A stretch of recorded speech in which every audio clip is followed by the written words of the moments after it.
distancia que hay entre ambos. Y aquí cerramos, ¿no? Esa era de esta forma calculábamos el efecto marginal de un incremento de x1, ¿no? En la probabilidad de elegir la alternativa 2. Y nos acordamos, si queremos calcular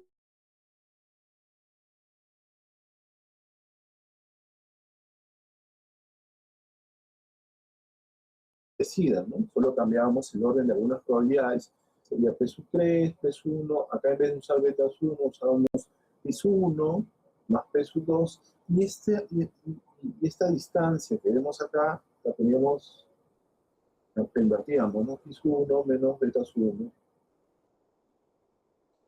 1. Y de esa forma teníamos el efecto marginal. Y finalmente, si queremos calcular cómo cambia la probabilidad respecto a la categoría,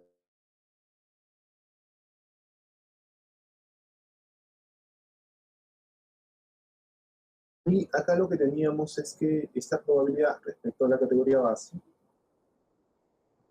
¿sí?, nos daba que era igual a menos P sub 1, P sub 2 beta sub 1, más P sub 3 y sub 1. Entonces, esas son las fórmulas que hay que tenerlas acá presentes, porque son las fórmulas para poder calcular el efecto marginal, ¿no? Son las fórmulas que están detrás para poder calcular el efecto marginal. Entonces ya tenemos criterios de alternativas irrelevantes, cómo calculamos las probabilidades, cómo calculamos los efectos marginales, y ahora la función de verosimilitud, ¿de acuerdo? La función de verosimilitud que nos va a permitir programar, ¿sí? Básicamente programar el modelo, ¿no? ¿Sí? Que nosotros podamos programar el modelo por nuestra propia cuenta, ¿sí? O si queremos luego, digamos, podemos usar el comando que tiene el programa, ¿no? ¿Ok? Entonces, para la función de verosimilitud, lo que habíamos hecho, ¿no? Voy a hacer un resumen rápido. Supongamos que yo tengo de 1 a n individuos, ¿no? Ahí tengo una productoria que va de 1 a n individuos, y en este caso tengo 3 opciones, ¿no? A esto de acá le voy a llamar J1 a 3. Entonces tengo una productoria que va de 1 a n individuos y otra 3 opciones, ¿no? Y luego, por otro lado, pues voy a tener la probabilidad, ¿no?, que toma el individuo I respecto a la opción J, ¿no? Esa probabilidad, y esta va a estar elevada, ¿no?, por la cantidad de individuos que toman en selección, ¿no? Entonces es la probabilidad del individuo I, J, y arriba lo que vamos a tener en el numerador es la cantidad de individuos que toman justamente esta decisión, ¿de acuerdo? La decisión que está detrás. Ahora, el denominador, ¿no? El denominador, fíjense que el denominador de las probabilidades es común, 1 más exponencial de v sub 2 más exponencial de v sub 3, es un denominador común. Entonces, yo podría escribir por acá, o digamos, guardar el denominador en un d sub I, y lo voy a escribir como 1 más el exponencial, ¿sí?, del individuo I asociado justamente a la función de utilidad 2, la función de utilidad indirecta, más el exponencial de v sub I asociado a la función de utilidad 3, ¿no? ¿Esto justamente para qué se hace? Esto se hace para poder reemplazar en esta función de verosimilitud pues, las opciones que tengo, ¿no? Para desplegar, para resolver esta primera productoria. Porque esta primera productoria yo diría, para la opción 1, para la probabilidad de elegir la opción 1, vemos que la probabilidad de elegir la opción 1 es 1 sobre 1 más exponencial de v sub 2 más exponencial de v sub 3. Entonces yo lo puedo escribir como 1 sobre d sub I, ¿no? 1 sobre d sub I elevado a la d sub I 1, ¿no? Es decir, a la cantidad de individuos que eligieron la opción 1. Ahora, para elegir la probabilidad 2, ahora sí usamos el exponencial de d sub I 2 sobre d sub I elevado a d sub I 2, ¿no?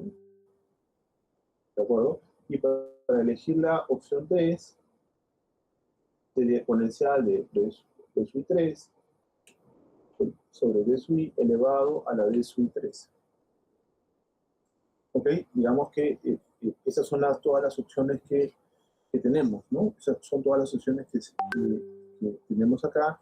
Y un detalle adicional es que tenemos prácticamente bases iguales, ¿sí? Fíjense que en el numerador tenemos bases iguales, y ahorita que tomemos logaritmo, ¿qué es lo que va a ocurrir? Cuando tomemos logaritmo, todo esto de acá se va a convertir en una sumatoria, ¿no? Pero todavía vamos a seguir, digamos, con este proceso. Antes de tomar logaritmo, vamos a reacomodar un poco esto. ¿Okay? Vamos a reacomodar. Fíjense que nosotros tenemos acá bases iguales. ¿Por qué tenemos bases iguales? Porque miren, acá tenemos 1, pero 1 es lo mismo que decir exponencial de 0, ¿no? Exponencial de 0 es 1. Luego tengo exponencial de v sub 2, exponencial de v sub 3, ¿no? Entonces, si yo tengo bases iguales, yo puedo sumar los exponentes, ¿no? Yo puedo justamente sumar los exponentes. ¿Ok? Y el denominador, bueno, también es el mismo, ¿no? Entonces, lo que hago acá, fíjense, para reacomodar, ¿sí? Entonces, lo que voy a hacer es sumar, ¿no? Yo tendría, en el primer caso sería exponencial de 0 más exponencial de vi2 por di2. Entonces, esto me va a quedar como exponencial de vi2, di2, más, ¿no? De vi3, di3, ¿no? Nos quedaría de esa manera. Y fíjense que en el denominador me quedaría d sub i elevado, d sub 1 más d sub 2 más d sub 3, ¿no? No obstante, hay algo que hay que entender acá, es que la cantidad de individuos que eligen la opción 1, más la cantidad de individuos que eligen la opción 2, más la cantidad de individuos que eligen la opción 3, esta cantidad de individuos me va a sumar 1, ¿de acuerdo? Porque en una población yo tengo n individuos, y estos individuos pues están eligiendo cada una de las opciones, ¿de acuerdo? Acá no hay la opción de que un individuo puede elegir más de una de ellas, ¿no? Elige una de las 3 opciones que hay. Entonces la suma de la cantidad de todos los individuos que tengo, esto me va a dar 1. ¿Sí? Entonces, esto se reescribe como exponencial de vi sub 2, di sub 2, más exponencial de vi sub 3, di sub 3, todo dividido entre d sub i, ¿no? Se reescribe de esta manera. Y ahora sí, nosotros podemos tomar, fíjense, podemos tomar logaritmo, vamos a poder tomar logaritmo, y ya esto ya va dando la forma, ¿sí?, de lo que nosotros podemos meter al software para poder programar, ¿sí?, para poder programar, digamos, el login multinomial. Entonces, cuando tú tomas logaritmo de una productoria, esto se convierte en una sumatoria, ¿no? Se va a convertir justamente en una sumatoria. ¿Y qué es lo que sabemos? Que el logaritmo de una exponencial es el exponente, ¿no? O son los exponentes. Entonces, el logaritmo de exponencial de vi, ¿no? Exponencial de vi2 multiplicado por di2 más vi3 di3 no es otra cosa que vi2 di2 más vi3 di3, ¿no? No es otra cosa que el exponente. Eso es lo que me está quedando ahí. Y luego tengo que el logaritmo de una división, porque tengo una división acá, es la resta, entonces me quedaría menos logaritmo natural de d sub i, ¿no? Nos quedó de esta forma. Nos quedó de esta manera. Entonces, finalmente, para terminar de construir esta función de verosimilitud, esta ya sería, lo único que vamos a hacer es reemplazar los valores de d sub i, ¿no? D sub i nosotros lo hemos escrito como 1 más, ¿no? Lo hemos escrito como 1 más exponencial de d sub i 2 más exponencial de d sub i 3. ¿Ok? Nos quedaría de esta forma. Bueno, nos queda de esta manera. Perdón. De la resta. Ya está. Nos quedó de esta manera. Y ahorita lo que vamos a hacer es programar esto, ¿no? Y como lo programamos para un solo individuo, eso lo venimos haciendo siempre, esto de acá va a quedar así, ¿no? D sub 2 más d sub 3 menos logaritmo natural de 1 más exponencial de d sub 2 más exponencial de d sub 3. ¿Bien? Eso es lo que vamos a programar. Posiblemente, ¿no? Esto es lo que vamos a terminar programando ahorita, ¿sí? Lo que hacemos, por ejemplo, v sub 2 lo vamos a reemplazar por un xb2, eso lo vamos a hacer ahorita en el programa. V sub 3 lo vamos a reemplazar por un x de 3, ¿ok? Eso lo vamos a hacer de esta forma. Y d sub 2 y d sub 3, ¿de acuerdo? Lo que vamos a hacer con d sub 2 y d sub 3 es básicamente contar la cantidad de individuos que eligen la opción 2, ¿no? Acá lo que vamos a contar, es decir, vamos a tomar nuestra variable dependiente, ¿no? De esta forma, ya sabemos que así llamamos a la variable dependiente y le vamos a poner una condición, ¿no? Que eligen la opción 2 y acá los individuos que en mi base de datos eligen la opción 3. ¿Sí? De esta forma, digamos, vamos a construir la función de verosimilitud. ¿Ok? Entonces, lo que vamos a hacer ahorita, vamos a ir manos a la obra. Vamos a ir manos a la obra para poder programar esto, ¿no? Esta parte de acá, para que tengamos una referencia, esto lo voy a dejar aquí, ¿no? Y voy a abrir el programa, vamos a abrir el Stata, ¿de acuerdo? Para empezar con esta promoción, nos vamos a dar cuenta de que no va a ser tan complicado, ¿no? No va a ser complicado de hacer esto. Ok, entonces, mire, iniciamos sesión en Stata. ¿Está? Ok, voy a abrir un do file en blanco. Ya está. Voy a empezar con un clear all, siempre. Empiezo con un clear all.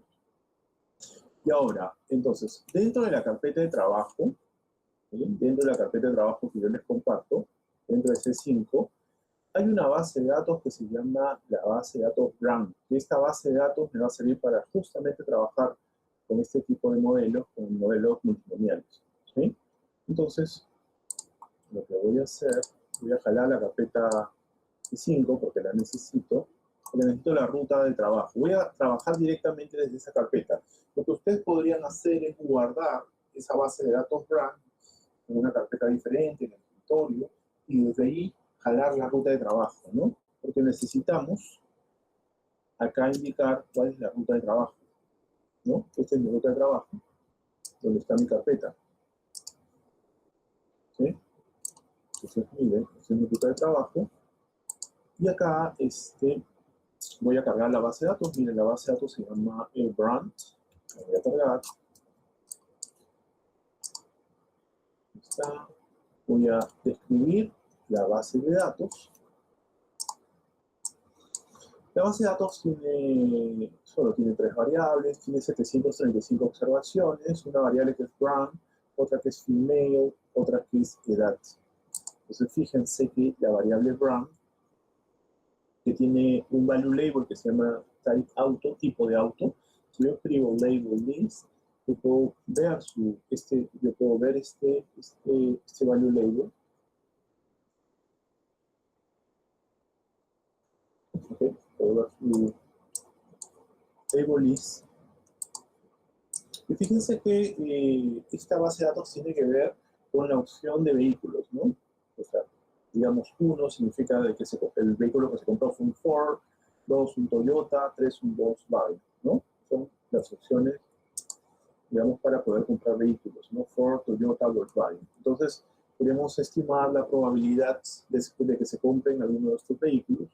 Fíjense que eso va a ser en función de 2 variables. Si es el género del individuo, 1 si es female, 1 si es mujer, 0 si es hombre, y la edad, ¿no? En función, digamos, de estas variables de acá. Entonces, eso es lo que queremos estimar y lo queremos hacer mediante un logit multinomial, ¿no? Entonces, como lo queremos hacer mediante un logit multinomial, vamos a pasar ahorita a programarlo. ¿Cómo programamos capture program? ¿No? Vamos a llamar mlogit. Le voy a poner 1. Le voy a poner ese nombre porque justamente el nombre mlogit ya está acá, lo tiene reservado. Okay. Ahora sí lo voy a definir. Program define mlogit-1. Voy a dar algunos espacios y le pongo 1. Ahora sí, vamos a empezar con los argumentos. Acá tenemos lo que hemos venido justamente lo que hemos venido escribiendo. Y vamos a ver, digamos, los argumentos que necesitamos. Necesitamos algunos argumentos. ¿Ok? ¿Ok? Los argumentos tienen que ver con, digamos, que cosas que tienen que estar sí o sí, ¿ok? Tienen que estar sí o sí en la programación, ¿no? Son como unos, se portan como parámetros, ¿no? Entonces hay que diferenciar argumentos de variables. Por ejemplo, a ver, para poder llamar los argumentos, siempre empezamos con el comando args y siempre vamos a tener que poner lnf. Los otros dos argumentos que hay que ver acá, que siempre van a ser v2, v3, ¿no? Esos son los otros argumentos. Y esos v2, v3, básicamente tiene que ver con la información que yo puedo extraer de la base de datos, la combinación que van a haber entre parámetros y variables. Al v2, yo le voy a llamar xb2, ¿no? xb para decir combinación de x, que son las variables, y b, parámetros, y 2 porque va a ser, se refiere al v2, y xb3 para el v3. Entonces, fíjense que ya tengo los parámetros. ¿Qué me falta cubrir? Bien, de todo esto, lo que me falta cubrir es d2 y d3. Pero d2 y d3 van a ser como variables, y me falta cubrir este componente de acá, ¿no? 1 más exponencial v2, ¿no? Esto de acá también lo puedo construir, y le puedo poner el nombre que le había puesto antes, que era d, ¿no? ¿Ok? Puedo hacer eso. Entonces, para esta segunda parte, lo que voy a hacer es me voy a generar variables temporales. Variables temporales. Y en las variables temporales es donde yo voy a justamente generar estas variables que necesito. Necesito de 2 para contar la cantidad de individuos que eligen la opción 2, de 3, cantidad de individuos que eligen la opción de 3. Y miren, y todo esto de 1 más exponencial de v2, todo esto lo voy a encapsular, ¿no? Lo voy a encapsular en una variable a la cual le puedo llamar, vamos a llamarle d, porque d por sí solo está, le voy a llamar d por sí solo, pero d por sí solo está reservado, le voy a llamar d. Entonces fíjense que yo ya tengo todos los elementos que están en la función de los individuos, que están todos. Lo que me falta, claro está, son definirlos. Por ejemplo, ¿cómo defino d2? d2 son los individuos que eligen la opción 2, ¿no? Dentro de mi base de datos, los individuos. Entonces, ¿cómo lo voy a generar? De la siguiente manera, voy a generar, siempre lo genero como double, ¿ok? Pongo, esta de acá va a ser una variable local, ¿sí? Le pongo d2, y esta va a ser, digamos, lo vamos a generar de la siguiente forma. Voy a poner paréntesis, llamo mi variable dependiente es ml de 1, y esto tiene que ser igual a 2. ¿Eso qué me está diciendo? Me está diciendo la cantidad de individuos que eligen la opción 2. En la cantidad de individuos que eligen la opción 2, fíjense que esto mismo lo voy a hacer ahora para D3, es la cantidad de individuos que eligen la opción 3. ¿No? Entonces ahí tengo la cantidad de individuos que eligen la opción 2 y la cantidad de individuos que eligen la opción 3. ¿No? Eso ya está, ya definí de 2, ya definí de 3. Ahora voy a definir de n, igualito, go, lo llamo como una local. ¿Y esto qué va a ser igual? Miren, según la fórmula que tenemos arriba, den, bueno, den es esto, ¿no? Ahí lo estoy coloreando, es logaritmo natural de 1 más exponencial de v2 más exponencial de v3. Entonces, vamos a construir de esa forma. Es logaritmo natural de 1 más exponencial de v2. v2 lo estamos representando mediante x de 2, ¿no? Pero lo tenemos que llamar como una local, ya sabemos que todo esto lo llamamos como local, más exponencial de x de 3, ¿no? X de 2 más exponencial de x de 3.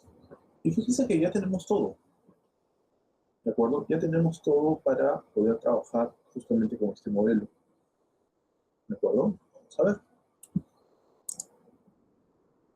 Porque ahora lo único que tendríamos que hacer es reemplazar el logaritmo natural de la función, ¿no? Entonces hacemos un replace. Vamos a reemplazar esto. Y según lo que estamos viendo en la pizarra, esto sería v2 ¿no? O x de 2 por d2 más x de 3 por d3, ¿no?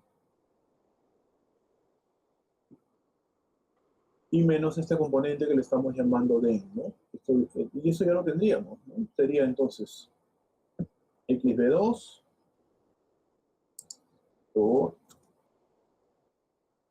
d2 más x de 3 por d3, ¿no? Esa es la primera parte, x de 2 por d2 más x de 3 por d3 menos logaritmo natural de todo esto que ya lo estamos definiendo en D, ¿no? Menos el logaritmo natural que ya está definido en D y ya estaría. Bien, ya está, ¿no? Ya está toda esta parte. Ya la tenemos nosotros programada. Fíjense, ya tenemos programado el logic multinomial. No son muchas líneas, ¿sí? Y ahora sí lo podemos correr. Vamos a correrlo. Muy bien. Ahora, ¿cómo lo aplicamos a nuestra base de datos? Vamos a aplicarlo a nuestra base de datos. Para aplicarlo a nuestra base de datos ya sabemos que empezamos con el model, la function, el nombre de nuestro programa, ¿está? Y ahora hay que tener cuidado porque los modelos multinomiales van a tener tantas ecuaciones como menos uno, tantas ecuaciones menos uno como opciones tengamos. En este caso tenemos tres opciones. Ford, Toyota, Worldwide, significa que van a tener dos ecuaciones. Y estas dos ecuaciones justamente están contempladas en x de 2 y x de 3. ¿Okay? Ahí están las ecuaciones. Entonces, vamos a abrir paréntesis. Vamos a abrir paréntesis y vamos a decir, la ecuación 2, x de 2, ¿no? Esa va a ser la ecuación 2. Acá no necesitamos poner ya locales porque estamos por fuera, ¿sí? La ecuación 2 va a estar compuesta por la variable dependiente, en este caso, la variable dependiente RAM, ¿ok? Y como variables explicativas tenemos female y tenemos age, ¿de acuerdo? Esa es la ecuación 2, ¿sí? La ecuación 3, la verdad la ecuación 3 va a ser exactamente igual.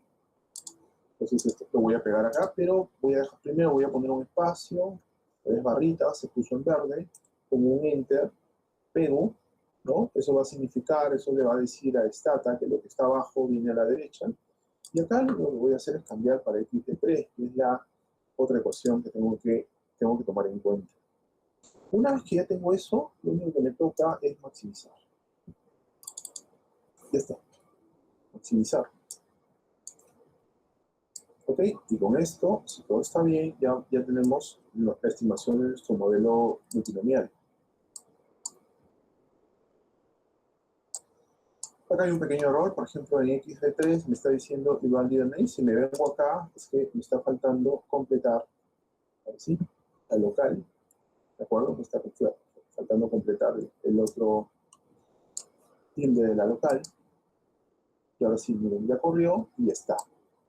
Fíjense, ya está estimado. Y fíjense que acá tenemos dos ecuaciones, ¿no? Lo que estamos teniendo acá justamente son dos ecuaciones. ¿Ok? Una ecuación para 2 y otra ecuación para 3. Pero, ¿cómo sé cuál es la ecuación para x de 2 y cuál es la ecuación para x de 3? Primero entender que 1 es la categoría base. Entonces, Ford es la categoría base. Esta es la ecuación para Toyota, x de 2, y x de 3 es la ecuación para Volkswagen. ¿De acuerdo? Según la variable dependiente, ¿no? Porque 1 es Ford, pero es la categoría base, 2 es Toyota, entonces esta es la ecuación para Toyota, y la otra es la ecuación que tenemos para Volkswagen. ¿Ok? Un detalle importante, ¿sí? Antes de empezar digamos, a mirar algunos aspectos de los resultados de este modelo, ¿sí? Es que los coeficientes que tenemos acá, a diferencia del logic binomial, estos no se interpretan, ninguno, no se van a poder interpretar, ¿no? Porque en el binomial sabemos que sí se pueden interpretar, pero acá no. Acá lo único que podemos ver es su significancia individual y podemos ver que cada uno de ellos es estadísticamente significativo de manera individual. Al 5%, todos, tanto en la ecuación 2 como en la ecuación 3. ¿Sí? Nos podemos dar cuenta de eso, ¿no? también nos podemos dar cuenta por el test de Wall, que fíjense que el test de Wall tiene 2 grados de libertad. En este caso, el test de Wall, para que tenga 2 grados de libertad, usa como grados de libertad la cantidad de ecuaciones que has estimado. Estás estimando 2, entonces tiene una distribución chi cuadrado con la cantidad de ecuaciones que estimaste con 2. Y fíjense que su p-value es de 0, lo cual indica de que podemos nosotros rechazar la hipótesis nula y aceptar de que el modelo es estadísticamente significativo de manera global, ¿no? Podemos aceptar que el modelo es estadísticamente significativo de manera global, ¿no? Eso lo podemos hacer, ¿sí? Entonces, en resumen, ¿no? En este tipo de modelos, ¿sí? A diferencia de lo que hemos venido haciendo hasta ahora, en este tipo de modelos, ¿sí? Nosotros no podemos por ahora interpretar, por eso lo que tenemos que hacer es usar justamente los efectos marginales, ¿no? Lo que tenemos que hacer es emplear efectos marginales para que nosotros podamos, ¿sí? Para que podamos hacer una interpretación. Ok, pero vamos a ir por partes. Primero vamos a calcular las probabilidades, ¿sí?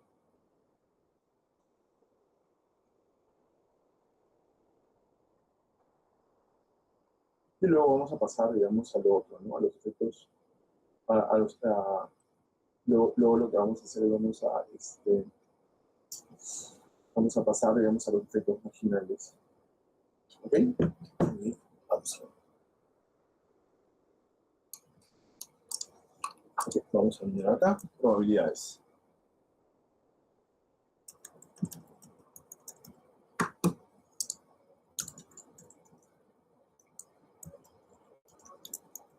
Ok, entonces, para las probabilidades, ¿qué hacemos? Para las probabilidades, pues venimos acá a las ecuaciones que tenemos y vamos a usar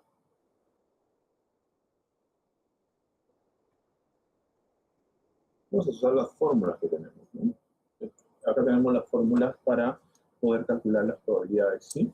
Pero para hacer eso, primero tenemos que calcular, miren, vamos a hacer esto de acá. Pero para hacer eso, primero tenemos que calcular, ¿sí? V sub 2 y V sub 3. Como primer paso, tenemos que calcular V sub 2 y V sub 3. Entonces, vamos a ver, vamos a generar V sub 2. Fíjense cómo vamos a generar V sub 2. V sub 2, que pertenece a la ecuación 2, voy a tomar la constante, voy a copiar,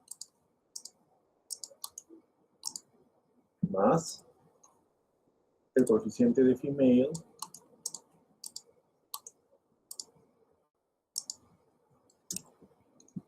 y lo voy a multiplicar por female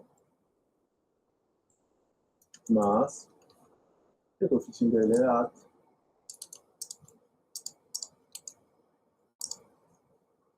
y lo voy a multiplicar por edad. ¿Está? Y para generar V sub 3, voy a hacer algo similar. Como la constante,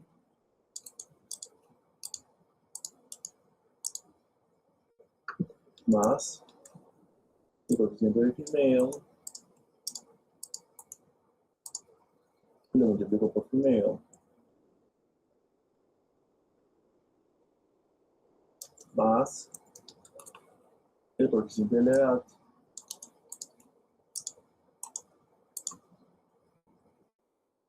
y lo multiplico por la edad. Bueno, por age, ¿no? Por la edad. Y estaría, ¿no? Fíjense cómo he ido ecuación por ecuación. ¿De acuerdo? Hemos ido justamente ecuación por ecuación para poder construir, ¿no? Lo que necesito.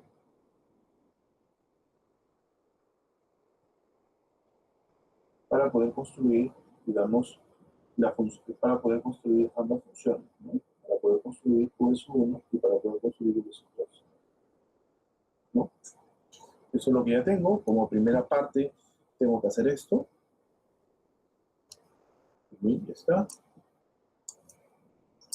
Una vez que acá lo estoy poniendo en español cuando es en inglés. Una vez que yo ya construí los efectos marginales, una vez que ya construí V1 y V2, una vez que ya hice eso, ¿sí? ¿De acuerdo? Que son las funciones de utilidad indirecta, ya puedo construir las probabilidades, porque la probabilidad de P2 va a ser igual al exponencial de v sub 2 entre, según la fórmula que estamos viendo, ¿no? Está la fórmula. Exponencial de v sub 2 entre 1 más exponencial de v sub 2 más exponencial de v sub 3. Es la probabilidad de la alternativa 2. Y fíjense que la probabilidad de la alternativa 3, copio y pego, simplemente ponemos v sub 3. Y el denominador no cambia, el denominador sigue siendo el mismo, ¿no? Solo cambio exponencial de v sub 3, ¿no? Y fíjense que la probabilidad de elegir la alternativa 1, que es la categoría base, ¿sí? Va a ser igual a 1 menos la probabilidad de elegir la alternativa 2 menos la probabilidad de elegir la alternativa 3. Entonces sería 1 menos v sub 2 menos v sub 3. ¿No? Es 1 menos v sub 2 menos v sub 3. ¿Ok? Esas serían, digamos, las probabilidades. Y lo que vamos a hacer luego es un summarize de las probabilidades para ver cuál de los vehículos, ¿no? ¿Cuáles de los vehículos sí que tiene una probabilidad mayor de elección? ¿El Ford, el Toyota o el Volkswagen? ¿No? Summarize de todas las probabilidades, por eso ponemos P asterisco. Vamos a ver cuál tiene una mayor probabilidad de elección. Esto lo corremos desde acá. Ahí está. Entonces es Ford, Toyota o Volkswagen. Miren, Ford tiene una probabilidad promedio de 42%. Toyota, una probabilidad menor, 30%, y Volkswagen, una probabilidad mucho menor, una probabilidad promedio mucho menor de 28%. Pero si vemos el recorrido, ¿no? Ford empieza en 5% y llega solo a ese 50% de probabilidad máxima, ¿no? Toyota empieza en casi 0%, pero tiene un recorrido mucho más amplio, es el 23%. Sí, Volkswagen empieza en casi 2%, 1.6%, pero tiene una probabilidad que llega hasta el 24%. Fíjense que el que tiene más rango de amplitud, más variabilidad, es justamente Volkswagen. ¿Sí? A pesar de que tiene el menor promedio, ¿de acuerdo? Tiene justamente el menor promedio. Esto lo que me puede decir es que, digamos que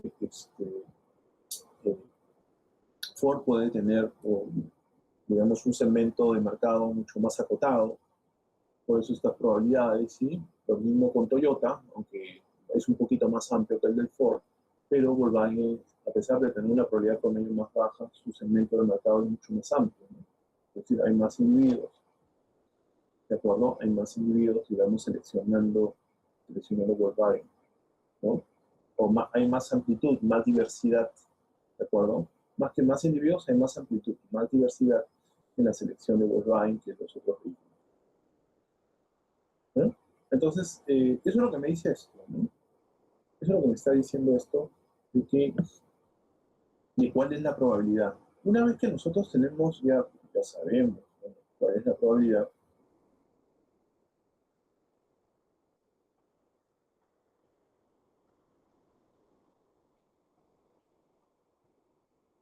podemos pasar, digamos, a la siguiente parte, que es calcular los efectos marginales. Ya sabemos cuál es la probabilidad, ahora directamente podemos usar esto para poder calcular los efectos marginales. Por ejemplo, podemos tomar las probabilidades promedio que hemos calculado acá. Vamos a ver. Escalar. Vamos a hacerlo para calcular los efectos marginales. Lo que podemos hacer es tomar las probabilidades promedio. Por ejemplo, la probabilidad promedio de la alternativa 1 es 28%, de modo 0.28. ¿No? Esa es la probabilidad promedio. La probabilidad promedio de la alternativa 2, la probabilidad promedio de la alternativa 2 es 42%.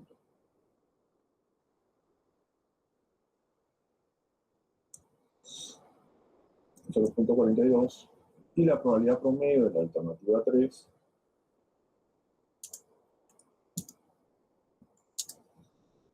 es 0.30. Bueno, 0.30, 0.30. ¿Sí? Esas son las tres probabilidades. ¿Sí? Tenemos que tenemos que asegurarnos de que hasta en promedio estas probabilidades sumen 1, ¿no? Tengo 7, 9 y 1, 10, ¿sí? Fíjense que en promedio también suman 1, ¿sí? Tengo que asegurarme justamente de eso para que, digamos, mi cálculo de efectos marginales puede ser un cálculo correcto. ¿Ok? Entonces, lo que podemos notar es que efectivamente sí suman 100%. ¿Ok? Muy bien, ya está. Entonces, una vez hecho esto, podemos ahora calcular los efectos marginales.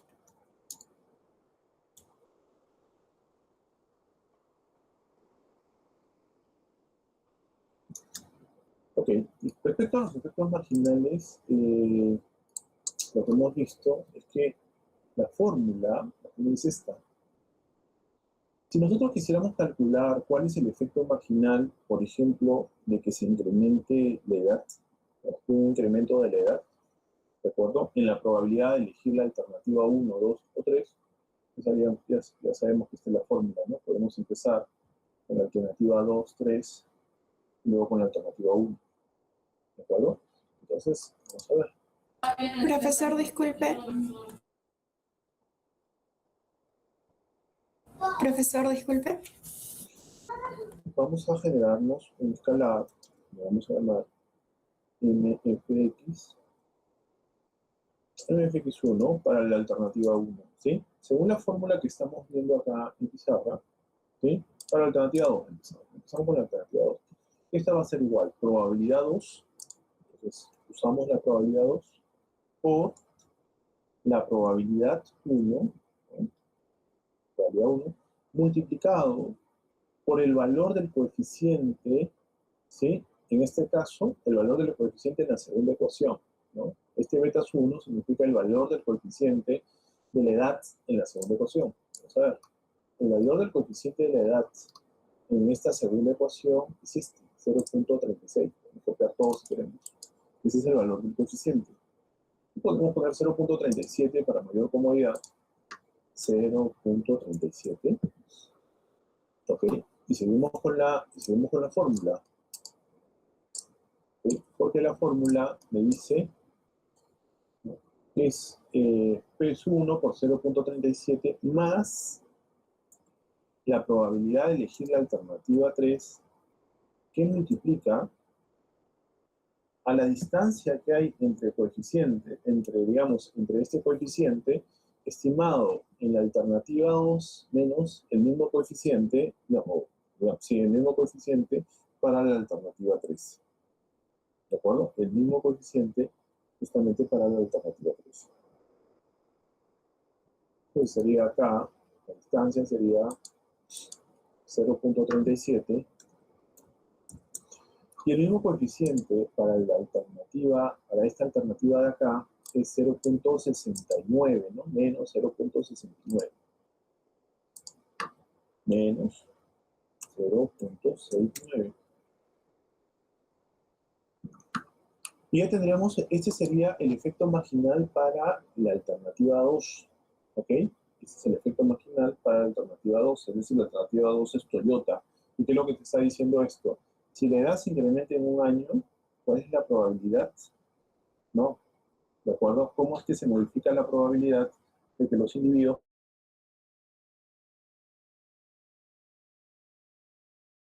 La alternativa 2, nosotros ya hemos visto que la probabilidad de Toyota es P2, hemos visto eso, es del 42%. Esa es la probabilidad de Toyota. ¿De acuerdo? Es del 42%. Muy bien, entonces ya vemos esto. Y ahora fíjense que para ver, digamos, cómo se modifica esto, es la alternativa 2, ¿cómo se modificaría esto respecto a la alternativa 3 que es Volkswagen? A ver, esa es la alternativa 3. Fíjense que yo puedo copiar y pegar la fórmula y alternativa 3, acá tendría que ir P3, acá tendría que ir P2, ¿no? Es un cambio, ¿no? Vamos a ver la fórmula, esto es por pura intuición, ¿no? Sería P3, este de acá, perdón, ese de acá es P1, perdón, ¿De acuerdo? Y acá yo, en vez de poner betas 1, yo tengo que poner FIS 1, que es cuánto vale el coeficiente de la edad, pero para la ecuación 3. Y sabemos que esto vale 0.69, porque lo hemos sacado hace ratito. Este de acá sí va a cambiar. Este P3 tendría que ser P2, son una fórmula, ¿no? Va a cambiar. Y acá lo que tenemos que cambiar es el orden de esta resta, ¿no? En vez de 0.37 menos 0.69, es al revés, ¿no? 0.69 menos 0.37. Y ya está. ¿Ok? Ese sería, digamos, cuál sería el efecto en Volkswagen, ¿no? ¿Cuál sería el efecto de un incremento de la edad en Volkswagen? Sabemos que la probabilidad promedio de Volkswagen es 30%. ¿Ok? Vamos a ver cuál es el efecto en edad. Y para el efecto en la categoría base, que es 4, ¿no? Vamos a ponerle X1. Según la fórmula de la pizarra, sería menos P1 por P2 por betas 1, no, betas 1 ya lo conocemos, betas 1 es 0.37, ¿no? Más P3, y ahora por FIS 1, pero FIS 1 también ya lo conocemos, es 0.69. Y ya podemos hacer acá un escalar list para ver todos estos resultados que hemos encontrado ahorita, ¿no? Resultado para el efecto marginal 2, el efecto marginal 3 y el efecto marginal 1, ¿de acuerdo? Entonces la idea sería ver cómo cambian estas, cómo es que se modificarían estas probabilidades ante un incremento de la edad, ¿no? Mayor edad, ¿qué efecto causa? Vamos a ver. Esto lo tendría que correr desde acá para poder generar los escalares. Ahí está, ¿no? Fíjense que mayor edad reduce la probabilidad en 1.8, 1.9%, reduce esa probabilidad de comprar un auto Ford, ¿no? La categoría base. ¿De acuerdo? Va a reducir la probabilidad en 1.9% de comprar un auto Ford, ¿no? Entonces, parece que estos vehículos no son tanto para digamos, para gente mayor, ¿no? ¿Ok? Porque el incremento de edad reduce la probabilidad, ¿no? En el caso de Toyota, que es 2, fíjense que un incremento de la edad lo que hace es la aumenta. Y fíjense que su efecto es muy parecido al de Ford, ¿no? Es 1.8, también 1.8%. ¿Sí? Tenemos un 1.8% más de probabilidad. ¿Sí? Es decir, lo que uno podría pensar es que la gente que no compra, justamente la gente que está dejando de comprar Ford, empieza a comprar Toyota, ¿no? A medida que se incrementa la edad. ¿Y qué pasa con Volkswagen, que es la opción 3? También se incrementa, pero el efecto es muy pequeño, ¿no? Es de 0.012, ¿no? O 0.1, ¿no? ¿De acuerdo? Es 0.001%. ¿De acuerdo? Es un efecto positivo, pero pequeño. ¿Sí? Entonces, eso es lo que me están diciendo los efectos marginales, ¿sí? Respecto de este modelo. ¿Ok? Entonces, esto es lo que sí interpretamos, ¿no? Esto es lo que sí terminamos por interpretar, porque ya sabemos que el modelo no se puede interpretar de manera directa, ¿sí? Otro tema que nosotros debemos ver respecto al modelo, ¿sí? Están los efectos marginales, ¿sí? Es básicamente cómo calcular, ¿sí? Una vez que ya tenemos el modelo, ¿sí? Cómo nosotros podemos calcular primero la razón de verosimilitud y cómo podemos ir luego a una tabla de chi cuadrado para saber si el modelo es estadísticamente significativo de manera global, ¿sí? Recordemos lo siguiente, ¿sí? Vamos a recordar lo siguiente. Vamos a ver.